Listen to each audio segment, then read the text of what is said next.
Early in the pandemic, the government pledged to make COVID testing free and accessible. But some of those results are taking more than a week because of a backlog.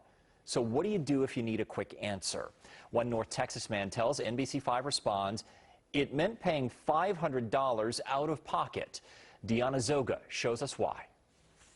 I am sick as a dog. When Luis Correa came down with a fever, chills, and sore throat, he went to an urgent care clinic for a COVID-19 test, where he was told to expect results in 2 or 3 days.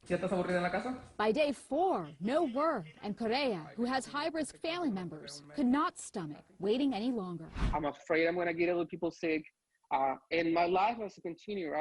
I know that I need to find out either you're positive or you're negative. I mean, what's the case? Correa went to a standalone ER for a rapid test. It confirmed he was positive.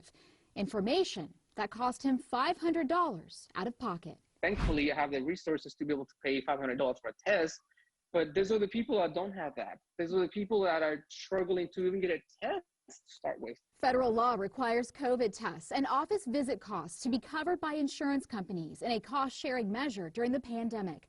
Correa says his insurance covered his first test that was sent out to a lab.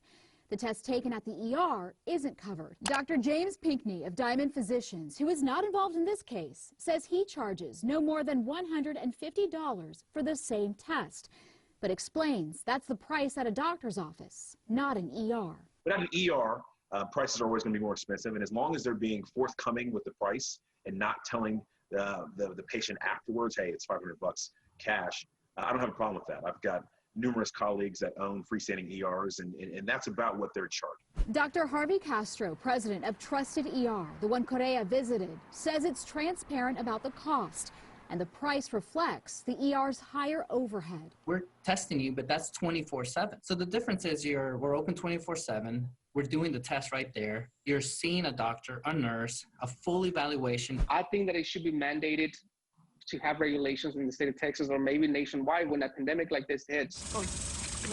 Correa says he was left with no good choices. Either wait for test results that he says ultimately took 8 days or pay a premium for critical answers in a pandemic. Having gone through it, and I'm still going through it, it puts your mind in a different perspective. You start seeing things in a different way, and it makes you realize that the system is failing us. It really is. In Dallas, Deanna Zoga, NBC5 Responds. There are free community-based testing sites in North Texas, but many have long wait times. If you went elsewhere for a test and were charged an amount that doesn't seem right, contact your insurance company or the medical provider and question the charge. Head to NBC DFW to see what you should expect when you get a COVID-19 test.